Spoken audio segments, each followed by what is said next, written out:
देखिए, आप लोग नाउन के 5 प्रकार पढ़ चुके हैं। 5 काइंड्स ऑफ नाउन कौन कौन?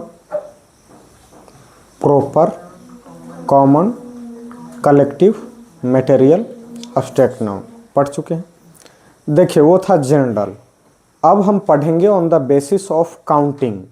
काउंटिंग दैट मीन्स गिनती के आधार पर, on the basis of counting हम लोग पढ़ेंगे नाउन के प्रकार। तो on the basis of counting there are 3 types of noun. Noun के कितने प्रकार होते हैं?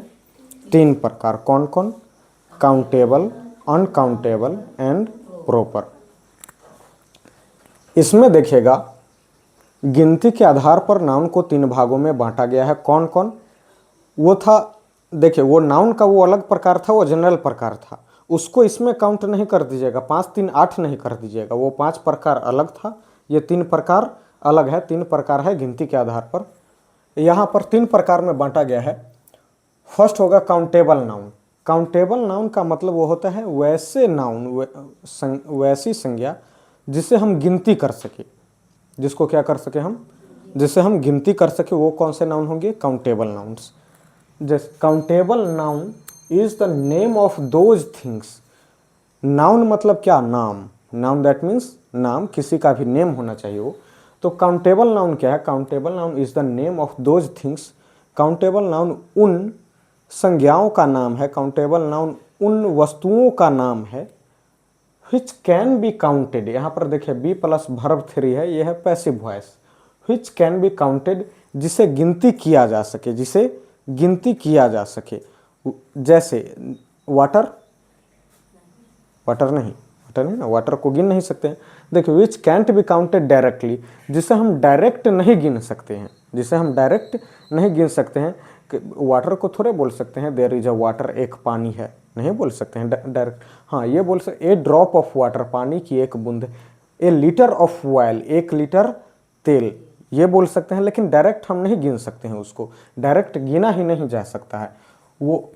तो which can be counted directly, जिसे हम डायरेक्ट गिन सकते हैं, जिसे हम डायरेक्ट गणना कर सकते हैं, वो क्या होगा? काउंटेबल नाउन होगा। एग्जाम्पल में देखिएगा, बॉय, लड़कों को गिन सकते हैं। उसमें क्या था? ये कॉमन नाउन था। उसमें क्या था? कॉमन नाउन था। बॉय, गर्ल, गर्ल को गिन सकते हैं। काऊ, टेबल, वॉच, जितनी भी चीज़ों को हम गिन सकते हैं, जिन वस्तुओं को भी गिन सकते हैं, वो किस में आएगा? काउंटेबल नाउन में। अब देखिएगा uncountable noun. Uncountable noun is the name of those things which can't be counted directly. Uncountable noun उन वस्तुओं का नाम है जिसे हम सीधे नहीं गिन सकते हैं डायरेक्टली। जैसे ए ड्रॉप ऑफ वाटर, यहाँ पर पानी की बूंदों को गिने हैं, सीधे पानी को थोड़े गिने हैं, नहीं गिने हैं। Which can't be counted directly, यहाँ पर देखो कैंट है लिखा हुआ। Can't that means can not. Can't में मतलब can not. Which can't be counted directly, जिसे हम सीधे नहीं गिन सकते हैं। एग्जाम्पल में एयर, एयर को गिन सकते हो क्या? ये देखो, एक एयर पकड़ लिए, दिखा दिया। एयर को नहीं गिन सकते हैं। वाटर को नहीं गिन सकते हैं। ऑयल, ऑयल दैट मीन्स तेल, तेल को गिन सकते हैं? नहीं गिन सकते हैं। ब्रेड, ब्रेड मतलब क्या होता है? ब्रेड मतलब, इसको गिन सकते हैं? बोलो, गिन सकते हैं?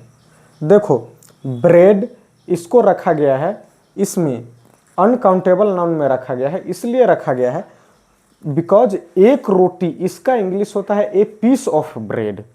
समझ में आया? ब्रेड ये है। उसमें जब आप जनरल में जाइएगा तो ब्रेड हो गया, कलेक्टिव नाउन में आए। समझ में आया? वो रोटी का जो आप देखते हैं टुकड़ा टुकड़ा रहता है, जो आप खरीदते हैं, तो ब्रेड वो पूरे समूह को बोला गया।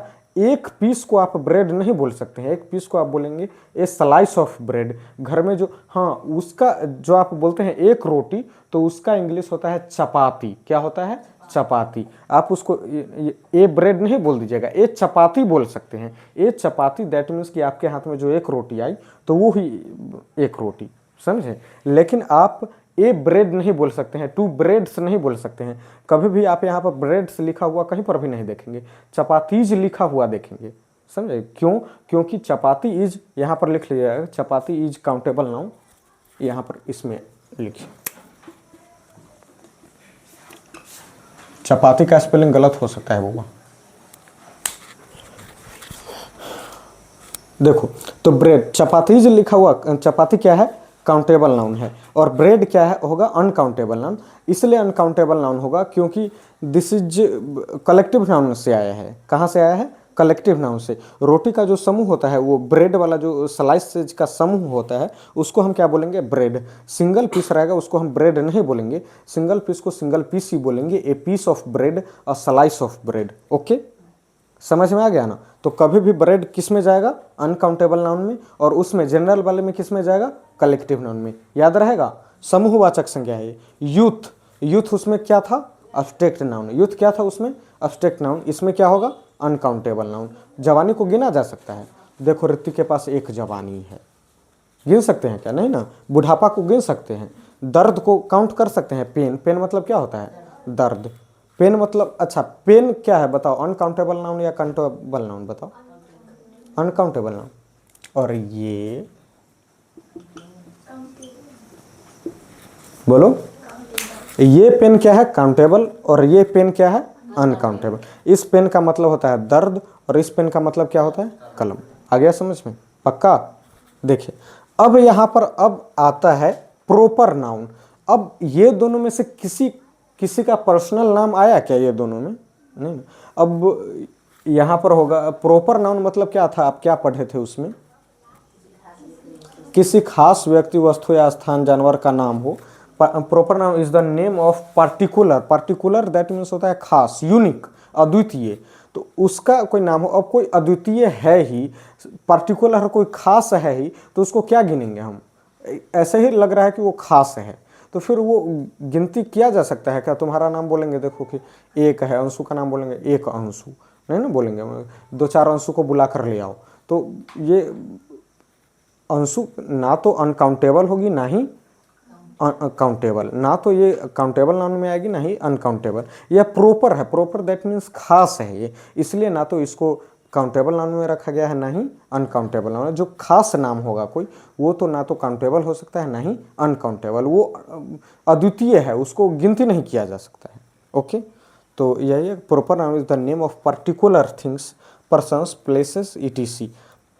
किसी खास व्यक्ति, यहाँ पर वस्तु और जगहों, ये सब के नाम को हम क्या बोलेंगे, व्यक्तिवाचक संज्ञा, प्रॉपर नाउन बोलेंगे।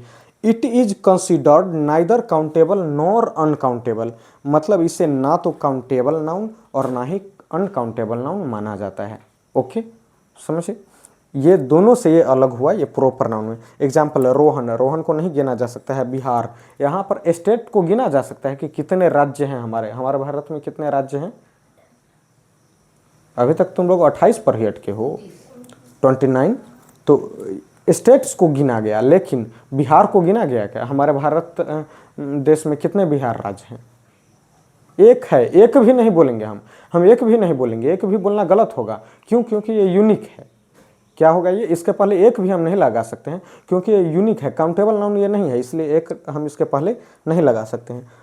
रोहन, बिहार, इंडिया, यहाँ पर इंडिया कितनी है, तो ये भी एक दो करना बेवकूफ़ी वाली बात होगी कि नहीं।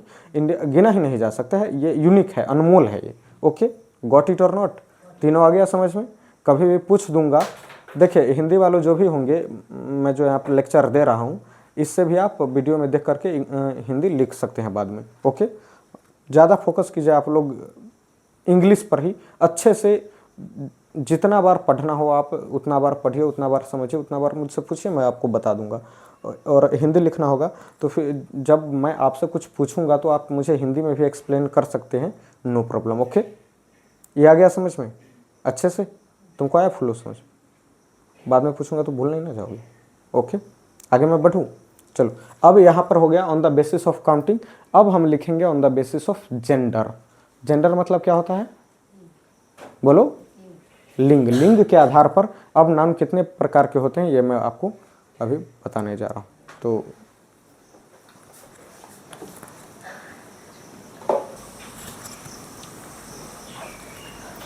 देखिए, क्या क्या पढ़ लिए आप लोग, जनरल टाइप्स ऑफ नाउन पढ़ लिए, बेसिस ऑफ काउंटिंग पढ़ लिए। अब होगा on the basis of gender.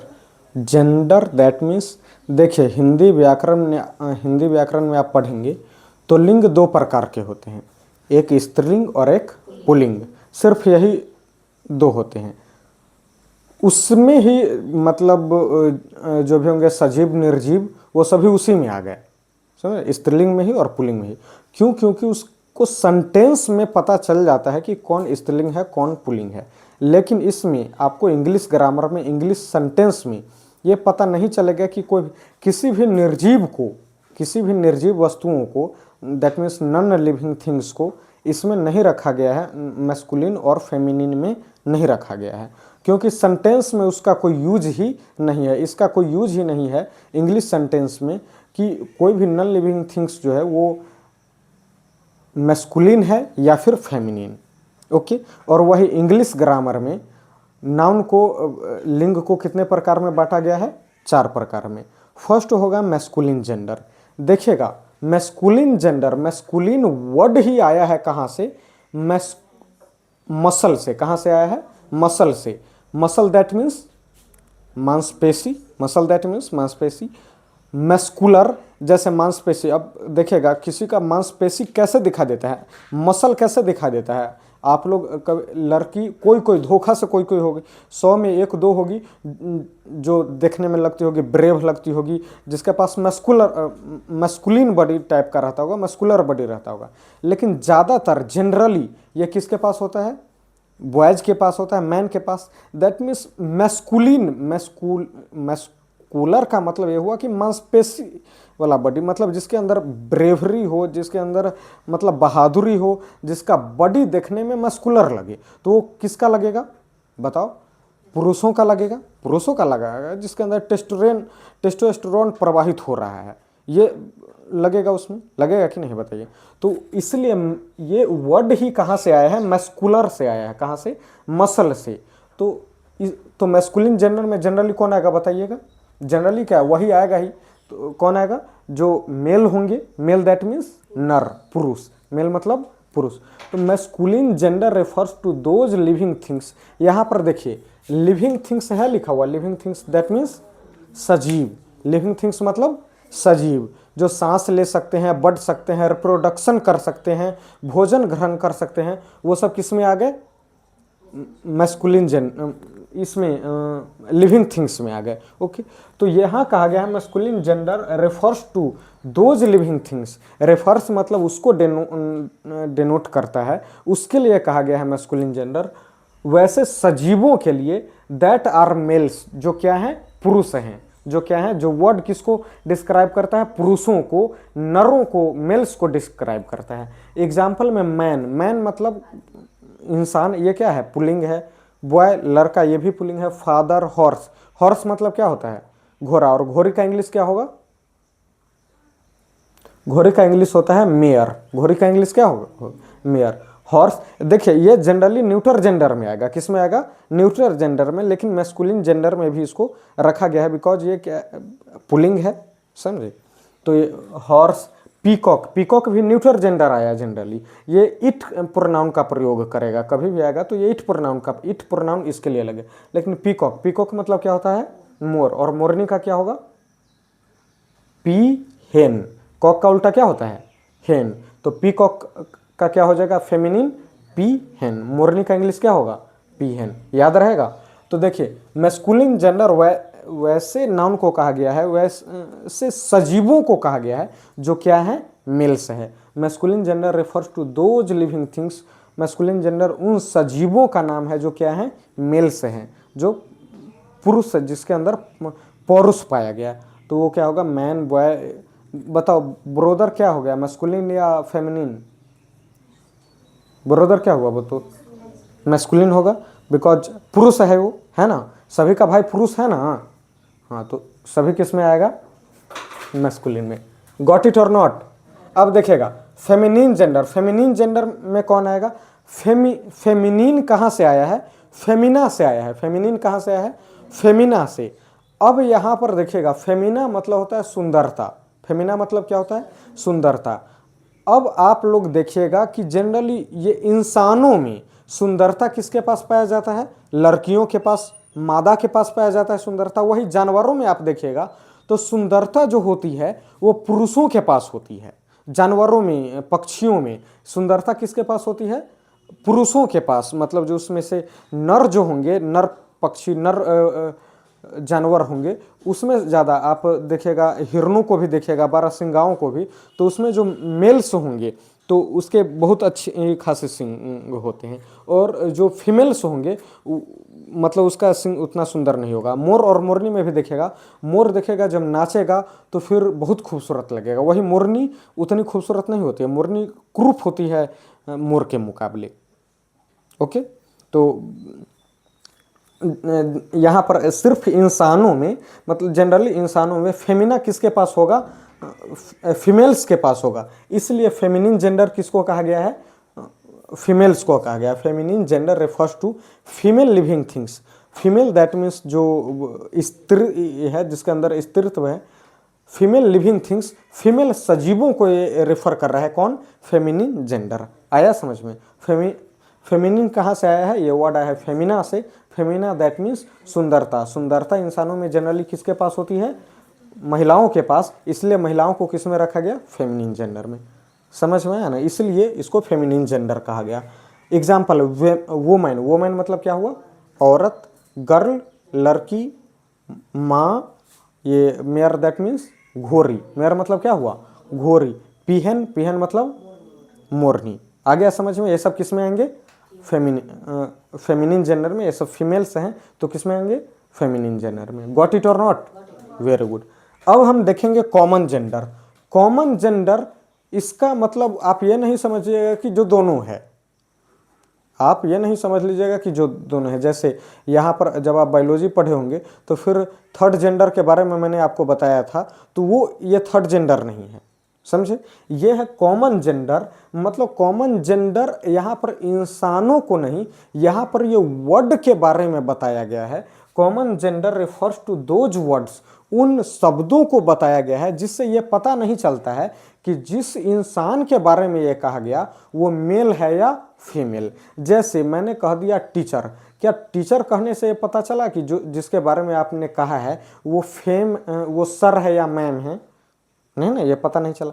देखिएगा बड़े बड़े जहाँ पर आप लोग अच्छे से पढ़ लिख करके आईएएस ऑफिसर, आईपीएस ये सब बने, तो आपसे जो सीनियर जो फीमेल भी होंगी, आपसे सीनियर बड़े बड़े पोस्ट पर आपसे जो सीनियर फीमेल भी होंगी, उनको भी कहा जाता है सर, कहा जाता है। क्या कहा जाता है? सर। समझे? वहाँ पर भी मैम मतलब कभी कभार कहा जाता है, लेकिन जनरली क्या कहा गया है, उनको भी सर कहा गया है। तो यहाँ पर जब मैंने आपको टीचर कह दिया, तो क्या टीचर कहने से पता चला कि जो शिक्षक हैं वो मेल हैं या फीमेल? पता नहीं चला। तो ये सब वर्ड किस में आएगा? टीचर, डॉक्टर, पुलिस, इंजीनियर, ये सब किस में आएगा? कॉमन जेंडर में। Common gender refers to those words, common gender उन वर्ड्स की तरफ इशारा करता है, उन शब्दों की तरफ इशारा करता है which can't describe, जो ये वर्णन नहीं कर पाते हैं that the person is male और फीमेल, जो जिसके बारे में ये बोला गया है वो पर्सन पुरुष है या स्त्री है। जैसे पुलिस, हिंदी व्याकरण में पुलिस जो शब्द है वो है स्त्रीलिंग। पुलिस शब्द क्या है? स्त्रीलिंग। यदि आप उसको पुल्लिंग बनाना चाहेंगे तो वो होगा पुलिस वाला, यदि सिर्फ स्त्रीलिंग बनाना उसको चाहेंगे तो वो होगा पुलिस वाली। समझे? जैसे यहाँ पर यदि कोई मतलब 10-15 पुलिस वाले आ गए यहाँ पर, तो आप ये नहीं बोल सकते हैं कि पुलिस आ चुके हैं, आप ये बोलिएगा कि पुलिस आई है। समझे? सरकार भी क्या है? स्त्रीलिंग है। ओके। और यदि किसी एक पुलिस वाले के बारे में बोलना होगा तो हम बोलेंगे पुलिस वाला यहाँ पहुँचा है, लेकिन सिर्फ पुलिस बोलेंगे तो वो क्या होगी? स्त्रीलिंग, हिंदी व्याकरण में। लेकिन यहाँ पर पुलिस कौन सा जेंडर होगा? Common gender. पुलिस कहने से यहाँ पर इंग्लिश से आपको कोई मतलब नहीं है कि आप हिंदी में उसको आई है या आया है ये बोल रहे हैं। ओके, तो ये पुलिस। डॉक्टर, डॉक्टर कहने से पता चला क्या कि ये क्या है? नहीं। टीचर, टीचर भी नहीं। इंजीनियर, आप लोग भी इंजीनियर बन सकते हैं, सभी लोग इंजीनियर बन सकते हैं कि नहीं? इसलिए ये किस में जाएगा? कॉमन जेंडर में जाएगा। समझ में आ गया? अब हम लास्ट लिखेंगे क्या? Neuter gender. क्या हम लिखेंगे? न्यूटर जेंडर लिखिएगा।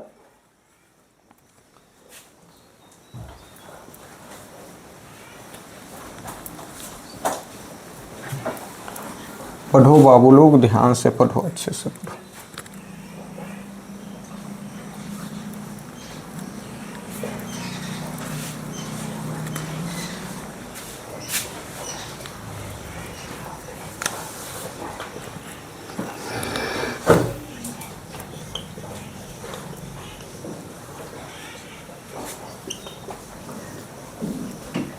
neuter gender refers to those nouns which are unable in either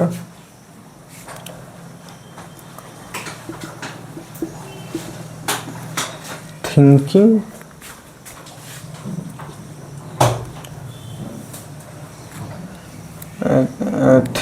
well or in giving or in both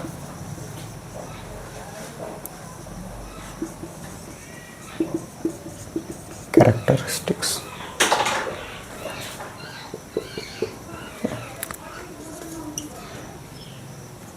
All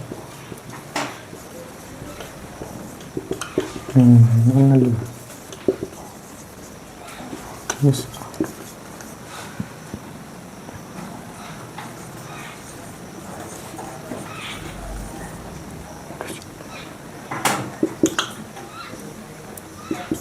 Neuter gender.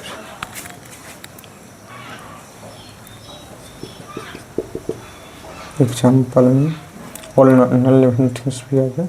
यहाँ पर आपको चाइल्ड, एनिमल्स,